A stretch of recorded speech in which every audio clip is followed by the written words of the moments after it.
हमें भी पढ़ रहे थे। हम अभी पढ़ रहे हैं ऊर्जा के परंपरागत सोर्स। ऊर्जा के स्रोत जो होते हैं, दो दो भागों में वर्गीकृत किया गया था, परंपरागत और गैर परंपरागत। तो ऊर्जा के परंपरागत सोर्स पढ़ रहे हैं हम अभी। अभी देखिए हवा। तो ऊर्जा के परंपरागत सोर्स में कौन कौन से हैं, देखिए ये सारे दिए हुए हैं। इधर दिया हुआ है, इस साइड भी दिया हुआ है, इस साइड और इस साइड नीचे की तरफ। ऊपर है पहला खनिज तेल है, प्राकृतिक गैस है, ईंधन है, कोयला है और जल विद्युत है। ये परंपरागत सोर्स है। तो अगर पहला देखा जाए तो पहला ईंधन हो गया, जिसे हम सदियों से यूज कर रहे हैं, लकड़ी काटना उसको फिर जलाना। उस तरीके से जैसे गोईठा हो गया, गोबर से बनाता है, जो उपले बनाते हैं वो सब, वो ईंधन में आ जाता है। ठीक है। इनके लाभ क्या है, बड़ी आसानी से मिल जाते हैं। ठीक है। और ज्यादा से ज्यादा लोग इसी से ऊर्जा प्रदान करता है, ये ज्यादा से ज्यादा लोगों को ऊर्जा प्रदान करते हैं ये सब चीजें। ठीक है। इससे हानि क्या है, प्रदूषण बहुत होता है। ठीक है ना।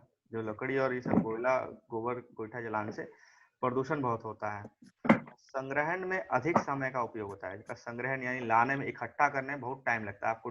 अगर कोई परिवार डेली ला रहा है उसको लकड़ी काट के, तो उसको डेली जाना, काटना, लाना, सुखाना, उस समय बहुत समय लगता है। प्रदूषण बहुत होता है। और हरित गृह प्रभाव, क्योंकि इससे कार्बन डाइऑक्साइड बहुत ज्यादा निकलती है, तो इसलिए हरित गृह प्रभाव बढ़ता है और इसको दोबारा बनाया नहीं जा सकता।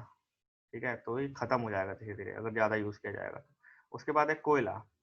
कोयले से लाभ क्या है, विस्तृत रूप से उपलब्ध है, विद्युत रूपांतर के लिए उपयुक्त है। आप इससे जैसे कि ईंधन, लकड़ी से क्या जला के बिजली तो नहीं बना सकते थे।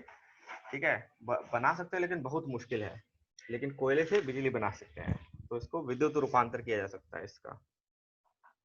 ठीक है। विद्युत रूपांतर किया जा सकता है। हानि क्या है, प्रदूषण होता है और परिवहन के लिए भारी है। आप अगर 1 टन कोयला निकाल रहे हो तो 1 टन से, जहां से निकाला गया है, जिस खदान से निकाला गया है वहां यूज नहीं होता ना, वहां से ले जाना पड़ता है, कई 100 किलोमीटर दूर ले जाते हैं इसको।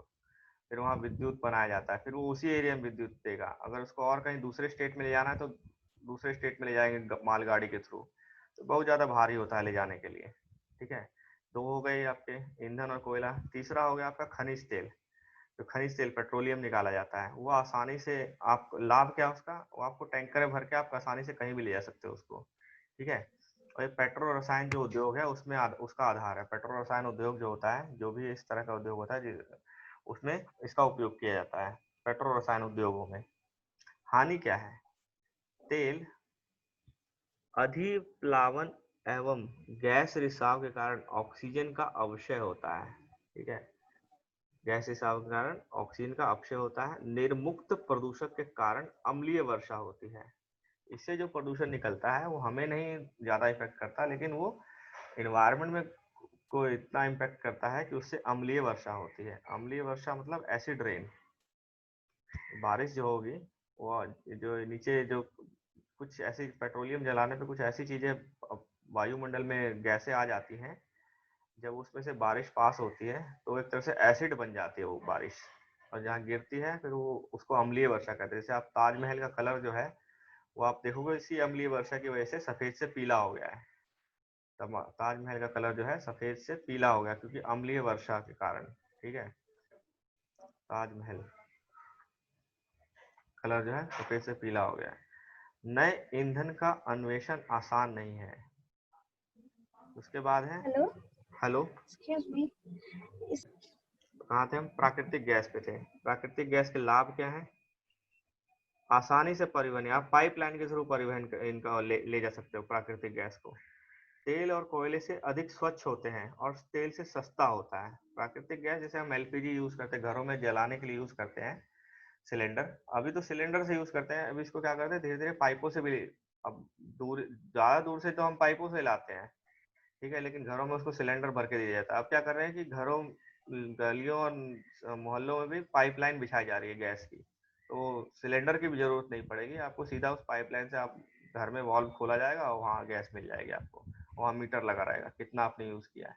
तो इससे इसका जो, इसको जो परिवहन है इसका बहुत आसान है, पाइपलाइन के थ्रू हो जाता है, गैस है एक तरह से। ठीक है। और ये बहुत स्वच्छ है, तेल और कोयले से ज्यादा स्वच्छ है ये, और तेल से सस्ता पड़ जाता है। ठीक है। फिर तीसरा ये हो गया चौथा सोर्स। ठीक है, 1 2 3 4 5वां सोर्स जो है परंपरागत सोर्स जो है, परंपरागत सोर्स जो है 5वां जल विद्युत है। ठीक है, जल विद्युत बहुत समय से यूज करते आ रहे हैं हम इस चीज को। जल विद्युत के लाभ क्या है? प्रदूषण मुक्त होता है, बिल्कुल कोई प्रदूषण, किसी चीज को जला नहीं रहे हम, प्रदूषण मुक्त होता है।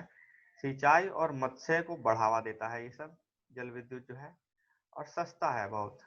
ठीक है, आपने डैम बनाया, पानी गिर रहा था यहाँ से, आपने यहाँ पे क्या किया, कई तरीके होते जल विद्युत बनाने के। आप जैसे पानी बहुत ऊंचाई से पहले से गिर रहा है तो आप क्या करोगे, यहाँ पे मोटर लग जाती है, मशीनें लग जाती है, मोटर घूमती है और इससे विद्युत पैदा होती है। ठीक है, बिजली पैदा होती है। या फिर आपको वहाँ पे कहीं पे डैम बना दिया जाता है, ठीक है, पानी इकट्ठा कर दिया जाता है, फिर उसको छोड़ा जाता है, तो उससे मोटर घूमती है और बिजली पैदा होती है। तो इसमें सीधा मतलब कि आपने सिर्फ जो इसकी गतिज ऊर्जा थी पानी की, जो पानी की गतिज ऊर्जा है, इसको आपने बिजली विद्युत ऊर्जा में बदल दिया बिना जलाए उसको। ठीक है, तो इसमें कोई कोई किसी तरह का प्रदूषण नहीं हो रहा है। ठीक है, सिंचाई और मत्स्य पालन के लिए अब जो आपने डैम बनाया इधर और इससे फिर नहरें निकाली जाएंगी, तो ये सिंचाई और मत्स्य पालन के लिए भी उपयोग की जाती है। ये सस्ता है, इसमें कोई ज्यादा खर्चा नहीं आता। लेकिन हानि क्या है, स्थानीय समुदाय का जहाँ पे डैम बनेगा उस जगह पे पानी इकट्ठा हो जाएगा चारों तरफ, तो वहां से जो लोग होंगे उनको हटाना पड़ेगा वहां से, तो उनको विस्थापित किया जाएगा। जो लोग एक गांव में बहुत साल से रह रहे हैं, उन्होंने वहां पे खेती कर रहे हैं, वहीं उनका परिवार है, उनको आप बोलोगे नहीं आप यहाँ से चले जाओ कहीं और, तो वो उस चीज के लिए थोड़ा उनके माइंड में वो सब चीजें हो जाएंगी, कहाँ जाएंगे। चाहे पैसे दे दो लेकिन फिर भी जमीन जमीन होती है। ठीक है, फिर निम्न क्षेत्र, जो निम्न क्षेत्र होंगे, नीचे क्षेत्र होंगे, वो जल में वो पूरा जल में डूब जाएगा, जल प्लावन हो जाएगा उसका। और स्थापित करने में खर्च, जैसे वैसे तो सस्ता है इसका रेट जल, लेकिन स्थापित करने का खर्चा बहुत महंगा, आपको पूरा डैम बनाना पड़ता है, समझ रहे हो, डैम बनाओगे तब जाके बिजली बनेगी। तो ये तो परंपरागत सोर्स थे जो हम बहुत पहले से यूज करते चले आ रहे हैं। ठीक है, जैसे ये ईंधन ले जा रही है महिला पहले लकड़ी काट काट के। पौधों और जानवरों के अवशेष जो लाखों वर्ष तक धरती के अंदर दब रहे थे और ताप और दबाव के प्रभाव से जीवाश्मी ईंधनों में परिवर्तित हो जाते हैं, इन्हें जीवाश्मी ईंधन कहते हैं। जैसे कोयला, पेट्रोलियम, प्राकृतिक गैस, ये परंपरागत सोर्स के मुख्य स्रोत हैं, जीवाश्म ईंधन है। ठीक है ना, ये जीवाश्म जो होता है, जो भी धरती पृथ्वी की सतह पर जीवाश्म होते हैं, जैसे पेड़ पौधे जंगल जो भी होता है, वो मान लीजिए सतह के नीचे दब गए और कई हजार वर्षों तक दबे रहे, तो दाब और ताप के कारण, उच्च दाब और उच्च ताप के कारण ये कोयले में या प्राकृतिक गैस या पेट्रोलियम में बदल जाते हैं। ठीक है, जीवाश्म ईंधन इसीलिए इनको कहा जाता है। ठीक है ना, इन खनिजों के भंडार सीमित है। अब ये नहीं कि बहुत ज्यादा असीमित भंडार है, सीमित भंडार है। और विश्व की जनसंख्या इस दर से बढ़ रही है, इस दर से इसका उपयोग कर रही है कि इनके निर्माण की दर बहुत कम है और यूज करने की दर बहुत ज्यादा है, इसलिए शीघ्र ही समाप्त हो जाएंगे। ये कोयला और पेट्रोलियम जैसी चीजें शीघ्र ही समाप्त हो जाएंगी। उसमें कोयला है पहला, जीवाश्म ईंधन में पहला क्या है, कोयला। ये बहुतायत में पाया जाने वाला जीवाश्म ईंधन है। इसका उपयोग घरेलू ईंधन उद्योगों में लोहा इस्पात और वायु वाष्प इंजनों और विद्युत उत्पन्न करने में किया जाता है। कोयले का उपयोग कई चीजों में किया जाता है, घरेलू ईंधन में किया जाता है, लोहा और इस्पात उद्योग में किया जाता है, वाष्प इंजनों में किया जाता है। कोयले से जलाकर पानी को क्या करते हैं, कोयले से गर्म करते हैं, पानी वाष्प भाप बनता है और वो सब इन उससे विद्युत बनती है, ऐसे कुछ करते हैं। ठीक है, वाष्प इंजनों और विद्युत उत्पन्न करने के लिए कोयले का इस्तेमाल किया जाता है।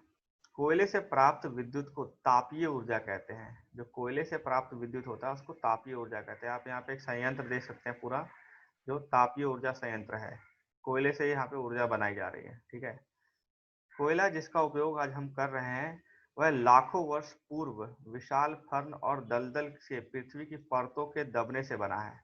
ठीक है, विशाल फर्न, एक तो ये पौधे ही होते हैं, पेड़ पौधे, और दलदल के पृथ्वी की परतों के नीचे दबने से बना है। कोयला इसलिए अंतहित धूप के रूप में भी जाना जाता है। अंतहरित अंतर्हित धूप, इस वर्ड को हिंदी में। विश्व में अग्रणी कोयला उत्पादक कौन से हैं? चीन, अमेरिका, रूस, जर्मनी, दक्षिण अफ्रीका और फ्रांस। भारत में कोयला उत्पादक जो क्षेत्र हैं वो कौन कौन से क्षेत्र हैं? रानीगंज जो पश्चिम बंगाल में है, ये सबसे बड़ा क्षेत्र है। ठीक है, उसके बाद झरिया धनबाद में है, बोकारो, ये सब कोयला उत्पादक क्षेत्र है। फिर है पेट्रोलियम, ये भी जीवाश्म ईंधन है। पेट्रोलियम, पेट्रोल जिससे आपकी कार चलती है, तेल जो आपकी साइकिल को चरमराने से रोकता है। दोनों की शुरुआत गाढ़े और काले द्रव से होती है। ठीक है, जो जो पेट्रोलियम पहले निकाला जाता है वो बहुत गाढ़ा होता है और बहुत काले होता है, काला गाढ़ा द्रव होता है वो। ठीक है, आप तक पहुंचते पहुंचते उसको इतना रिफाइन किया जाता है कि आप तक पहुंचते पहुंचते वो पेट्रोलियम बिल्कुल पतला और लाइट बन जाता है, हल्का हो जाता है। ठीक है, तो ये जो गाढ़ा काला द्रव है इसी को पेट्रोलियम कहा जाता है।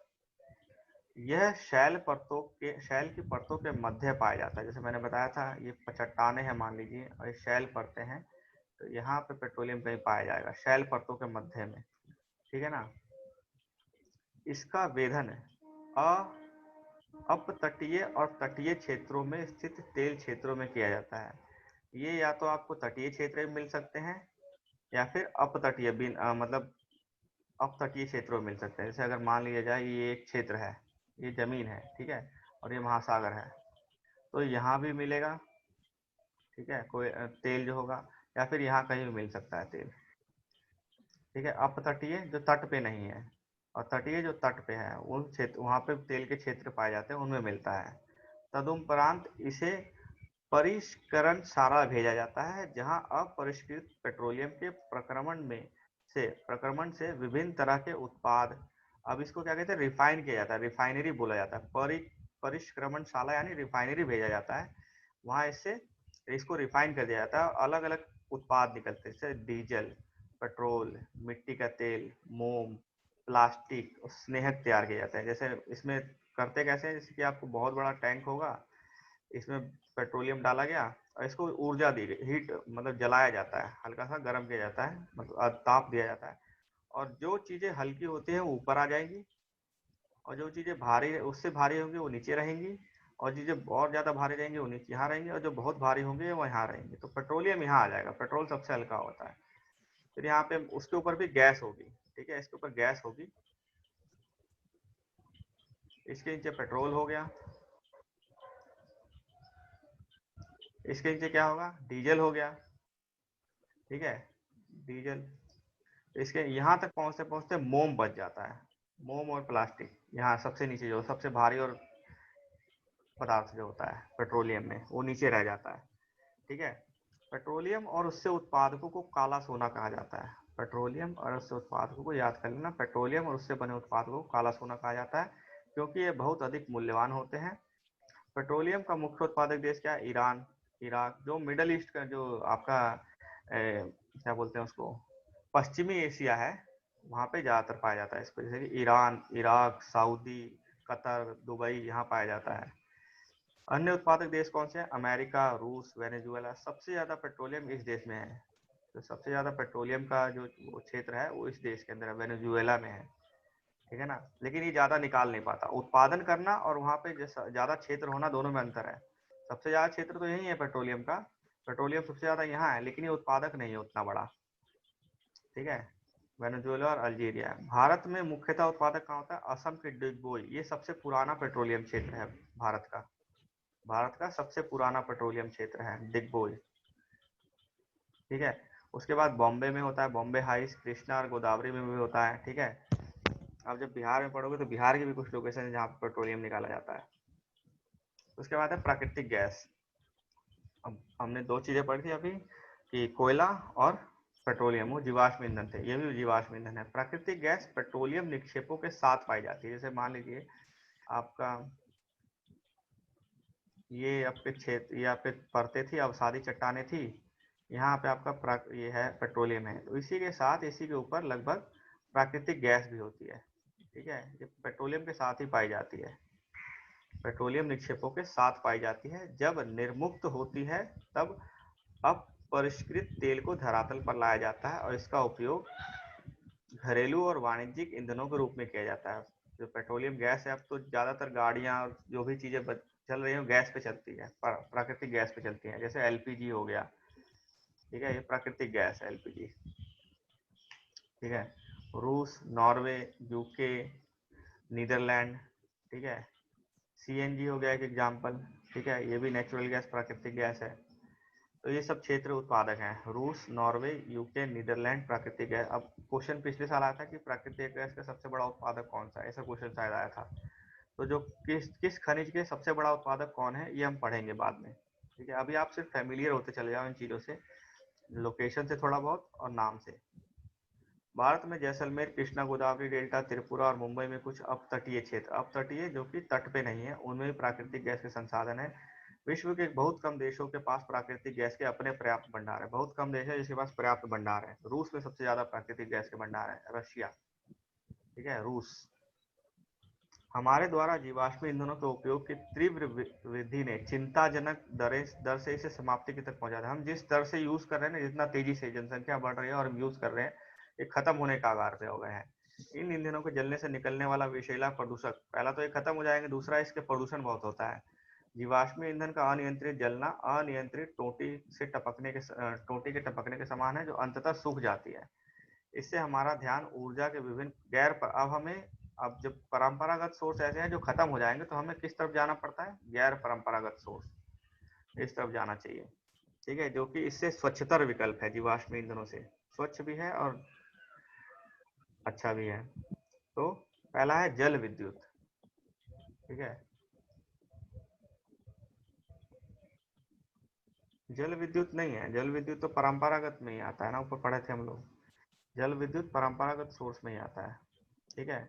अब हमने पढ़ लिया, बांध बनाते हैं, ऊंचाई से नीचे गिरता है और संग्रहित किया जाता है, ठीक है। बांध के अंदर पाइप के द्वारा बहता हुआ जल बांध के नीचे टरबाइन के ऊपर से गिरता है, टरबाइन को घुमाता है, घूमता हुआ टरबाइन जो है जनरेटर को विद्युत के लिए घुमाते हैं।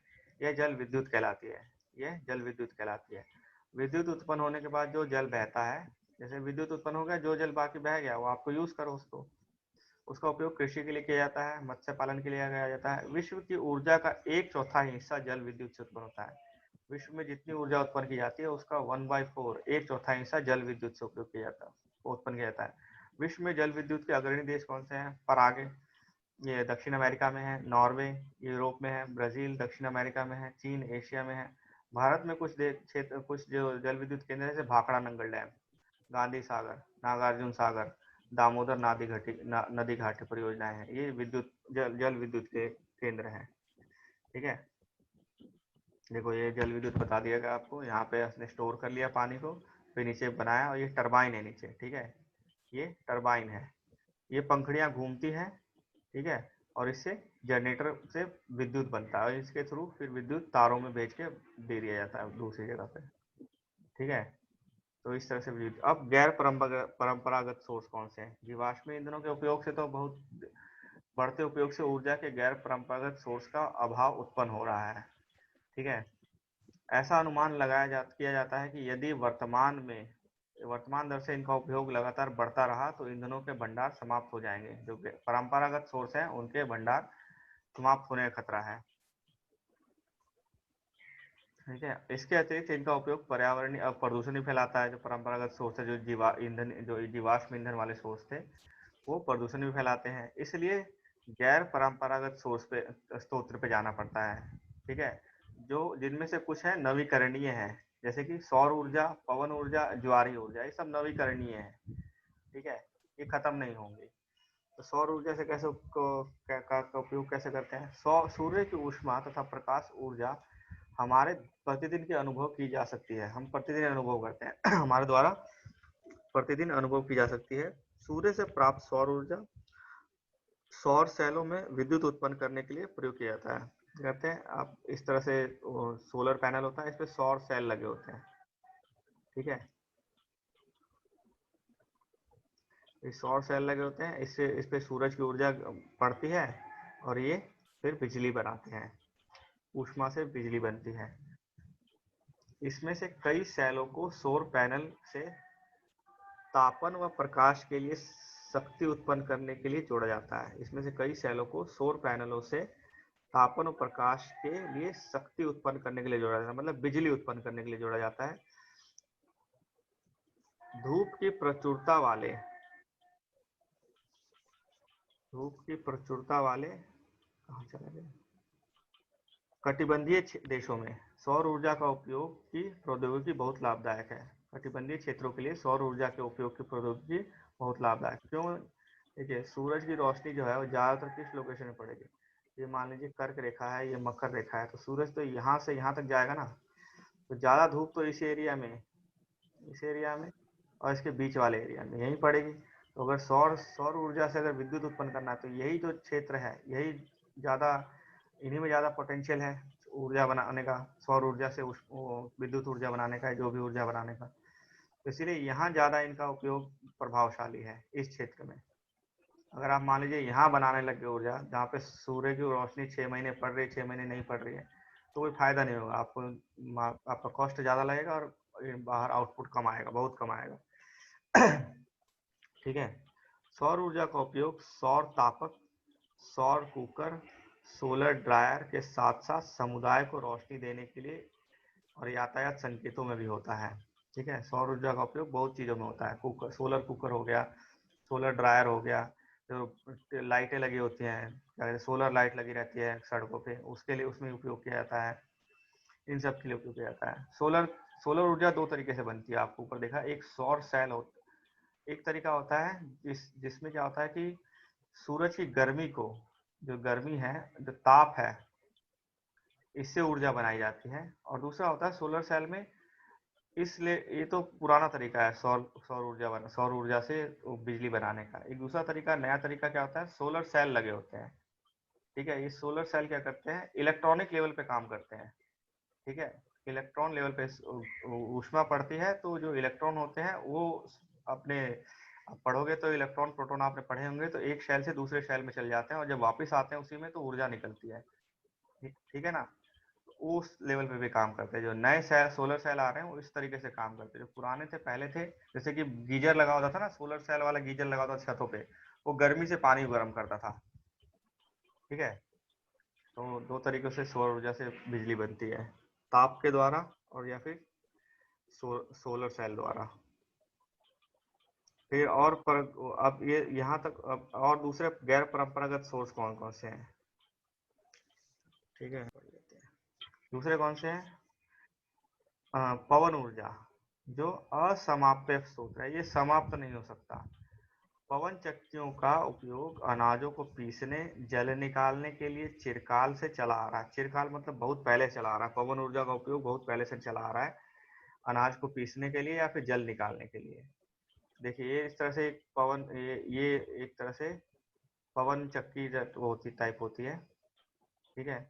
इसमें जैसे हवा आती है इस साइड से, तो पंखा घूमता है, पंखा घूमता है नीचे।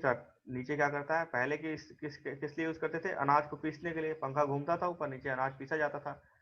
ठीक है। या फिर जल निकाला जाता था, पानी में से बार बार बाल्टी ऊपर आ रही है, फिर बाल्टी ऊपर आ रही है, ऐसे करके ऊपर घूम रहा है, नीचे वाला भी घूम रहा है। अब क्या करता है, इससे बिजली बनाते हैं। जैसे पंखा घूम रहा है नीचे, जैसे जल ऊर्जा में टरबाइन होता है, उसी तरह से यहाँ भी एक तरह का टरबाइन होता है। ऊपर पंखा घूमता है, वो नीचे भी घुमाता है उस चीज को, और इससे फिर बिजली बनती है। ठीक है। विद्युत बनता है। वर्तमान पवन चक्कियों में तीव्र गति से चलती हवाएं पवन चक्कियों को घुमाती हैं, जो विद्युत उत्पादन के लिए जनरेटर से जुड़ी होती हैं। पवन चक्कियों के समूह से युक्त पवन फार्म, पवन फार्म क्या होता है, जैसे आपने एक एरिया में, ये मान लीजिए एरिया है, यहाँ पे एक पवन चक्की लगाई, दूसरी पवन चक्की लगाई, तीसरी पवन चक्की, आपने फार्म की तरह लगा दिया, पेड़ की तरह उगा दिया, थोड़ी थोड़ी दूर पे कई पवन चक्कियां, तो पवन फार्म बन जाता है। ज्यादातर कहाँ लगाया जाता है, जहाँ पे हवा रेगुलर रहे, या तो इधर से बहे या इधर से बहे, लेकिन रेगुलर बहती रहे। तो कहाँ हो सकता है, तटीय क्षेत्र या पर्वत घाटियों में। ठीक है। खत्म होने वाला है, क्यों आ रहा है, या तो तटीय क्षेत्रों में या पर्वत घाटियों में, जहाँ पे पवन प्रबल और लगातार चलती रहे, तेजी से और लगातार चलती रहे, वहां पवन चक्कियों को समूह में लगाया जाता है, जिसे पवन फार्म कहते हैं। पवन फार्म जैसे नीदरलैंड, जर्मनी, डेनमार्क, हर जगह ही पाया जाता है। ठीक है। फिर है परमाणु ऊर्जा। अभी हमने पढ़ा सौर ऊर्जा और पवन ऊर्जा, ये दोनों गैर परंपरागत सोर्स थे। अब है परमाणु ऊर्जा। परमाणु ऊर्जा जैसे कि हम देखते हैं कि सूरज के अंदर हाइड्रोजन प्लस हाइड्रोजन, दो हाइड्रोजन मिलते हैं तो हीलियम बनता है, और बहुत सारी ऊर्जा निकलती है साथ में। ठीक है। ये ऊर्जा इतनी होती है कि हमें धरती पर गर्मी का एहसास होता है, इतनी गर्मी लगती है। ठीक है ना। तो समझिए इसी कॉन्सेप्ट को लेके, या फिर ये तो इस तरीके से ठीक है। परमाणु ऊर्जा में क्या होता है? परमाणु ऊर्जा प्राकृतिक तौर से प्राप्त रेडियो सक्रिय पदार्थ जैसे यूरेनियम, थोरियम के परमाणुओं के केंद्रक में संग्रहित ऊर्जा से प्राप्त की जाती है। ठीक है, ये इस तरह से ऊर्जा प्राप्त की जाती है। यूरेनियम और थोरियम के परमाणुओं के केंद्रक में संग्रहित ऊर्जा। कुछ ऐसे पदार्थ होते हैं जो रेडियो सक्रिय होते हैं, जिनमें से विकिरण निकलते रहते हैं, रेडियो विकिरण निकलते रहते हैं। ठीक है ना, कुछ पदार्थ ऐसे होते हैं जिनमें से रेडियो विकिरण निकलते रहते हैं, उन्हें रेडियो सक्रिय पदार्थ कहते हैं। ठीक है, जैसे यूरेनियम या और थोरियम। और इनके परमाणुओं के केंद्रक में जो ऊर्जा संग्रहित होती है, ये पदार्थ नाभिकीय रिएक्टरों में, जो नाभिकीय रिएक्टर होते हैं, परमाणु क्या बोलते हैं उसको, नाभिकीय रिएक्टर क्या होता है इंग्लिश में, भूल गया। ये पदार्थ नाभिकीय रिएक्टर में नाभिकीय विखंडन से गुजरते हैं। हमारे क्या कहते हैं, ऊर्जा कैसे निकालते हैं? दो तरीके से ऊर्जा बनती है। ठीक है, तो ये पदार्थ नाभिकीय रिएक्टरों में नाभिकीय विखंडन से गुजरते हैं। नाभिकीय विखंडन मतलब, देखिए, जब दो परमाणु के जो होते हैं आपस में मिलते हैं तो उसको नाभिकीय संलयन बोला जाता है। ठीक है, और जब दो अलग होते हैं, ठीक है, मान लीजिए यूरेनियम है, ये अलग हो गया, विखंडन हो गया इसका। ठीक है, आपको ये सब चीजें उसमें क्या कहते हैं, साइंस में ज्यादा पढ़ने को मिलेंगी। नाभिकीय संलयन और नाभिकीय विखंडन, दो परमाणु जब मिलेंगे और ऊर्जा निकलेगी तो नाभिकीय संलयन होगा, जब टूटेंगे विखंडन होगा तो भी ऊर्जा निकलेगी, उसे विखंडन कहा जाता है। ठीक है, सूर्य में जो ऊर्जा निकलते हैं वो इस सिद्धांत पे निकलते हैं, नाभिकीय संलयन पे। और हमारे यहाँ जो नाभिकीय रिएक्टर लगे रहते हैं, न्यूक्लियर रिएक्टर लगे रहते हैं, उसमें नाभिकीय विखंडन होता है। तो जो पदार्थ है, रेडियो सक्रिय पदार्थ हैं, वो नाभिकीय विखंडन से गुजरते हैं और उत्सर्जन ऊर्जा की प्राप्ति होती है, ऊर्जा निकलती है। परमाणु ऊर्जा का सबसे बड़ा उत्पादक कौन है? संयुक्त राज्य अमेरिका है और यूरोप है। भारत में भी कई ऐसी जगह हैं जहाँ पे यूरेनियम के निक्षेप पाए जाते हैं, जैसे कि राजस्थान और झारखंड में। ठीक है, अभी रिसेंटली सबसे बड़ा निक्षेप आंध्र प्रदेश में मिला है। ठीक है, थोरियम जो है, जैसे यूरेनियम हो गया, दूसरा क्या नाभिकीय सक्रिय पदार्थ कौन सा था? रेडियो सक्रिय पदार्थ थोरियम है। थोरियम विशाल मात्रा में केरल के मोनोजोइट, ये याद करना है। ठीक है, थोरियम विशाल मात्रा में कहाँ पाया जाता है? केरल के मोनोजोइट बालू में। ये एक तरह का बालू, जैसे नदी के किनारे बालू होता है ना, तो कई एक तरह के बालू को मोनोजोइट बालू कहते हैं। उस मोनोजोइट बालू में थोरियम पाया जाता है। ठीक है, तो और ये जो होता है नाभिकीय सक्रिय, सॉरी, रेडियो सक्रिय पदार्थ है थोरियम, यूरेनियम की तरह ही। तो इससे ऊर्जा बनाई जा सकती है। हमारे यहाँ भारत में कहाँ कहाँ पे परमाणु ऊर्जा केंद्र है? तमिलनाडु में कलपक्कम, ये आपको मैच द फॉलोइंग में पूछ सकते हैं। ठीक है, याद करना है इसको। तमिलनाडु में कलपक्कम, महाराष्ट्र में तारापुर। ठीक है, ये सबसे बड़ा प्लांट है तारापुर। राजस्थान के कोटा के निकट राणा प्रताप सागर, उत्तर प्रदेश में नरोरा और कर्नाटक में कैगा। ये कुछ दिए गए हैं इसमें। ठीक है, कलपक्कम, और भी हैं, कुंडलकुलम, और भी क्षेत्र हैं, अभी इसमें इतना ही दिया गया है। कलपक्कम तमिलनाडु में है, महाराष्ट्र में तारापुर है, राजस्थान कोटा में राणा प्रताप सागर है, उत्तर प्रदेश में नरौरा है और कर्नाटक में कैगा है। ठीक है, उसके बाद है भूतापीय ऊर्जा। भूतापीय ऊर्जा कैसी ऊर्जा होती है? जैसे कि पृथ्वी के अंदर भी ताप होता है, तो पता ही है आपको, पृथ्वी के अंदर ताप होता है। अगर पृथ्वी है तो नीचे ताप है ही, क्योंकि सबसे यहाँ से ऊर्जा, यहाँ तो बहुत ऊर्जा है पृथ्वी के अंदर। ठीक है, तो ताप ऊर्जा जो पृथ्वी से प्राप्त की जाती है उसे भूतापीय ऊर्जा कहते हैं। जो पृथ्वी से ताप ऊर्जा मिलती है उसे भूतापीय ऊर्जा कहते हैं। पृथ्वी के अंदर गहराई बढ़ने के साथ साथ तापमान बढ़ता चला जाता है। कभी कभी ये तापमान ऊर्जा भू सतह पर गर्म जल के झरनों के रूप में प्रकट हो जाती है। ठीक है, कहीं छोटी मोटी दरारें होती हैं, उससे वो ताप ऊर्जा क्या करती है, पानी को गर्म इतना कर देती है कि पानी उस दरार से बाहर निकलता है, गर्म जल के झरने बन जाते हैं।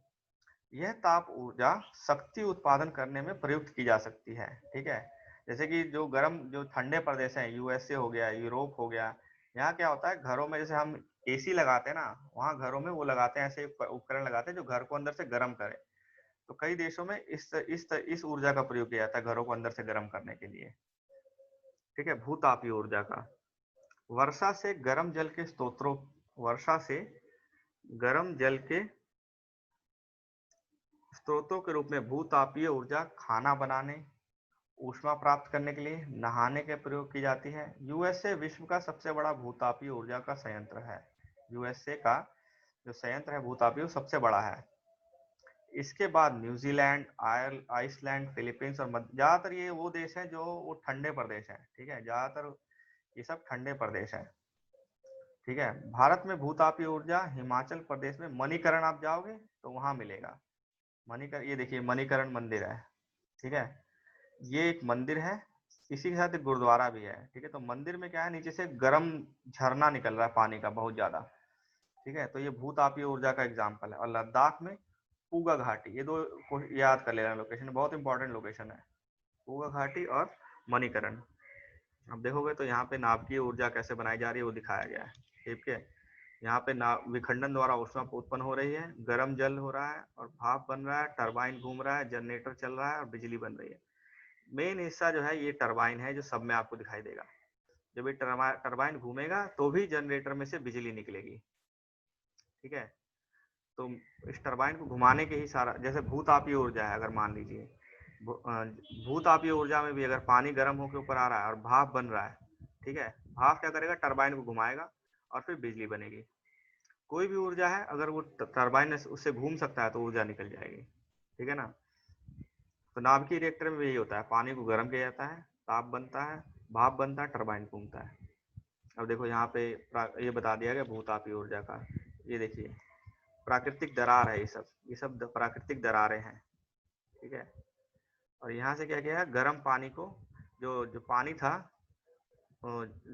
भूतापीय ऊर्जा की वजह से जो जल था वो बहुत गर्म जल या भाप यहाँ से निकल रहा है और ये टरबाइन को घुमा रहा है और टरबाइन से जनरेटर घूम रहा है और विद्युत उत्पन्न हो रहा है। थोड़ा अब रहने देते हैं, कल करते हैं इसको। वैसे खत्म ही होने वाला था। 7:20 हो चुका है।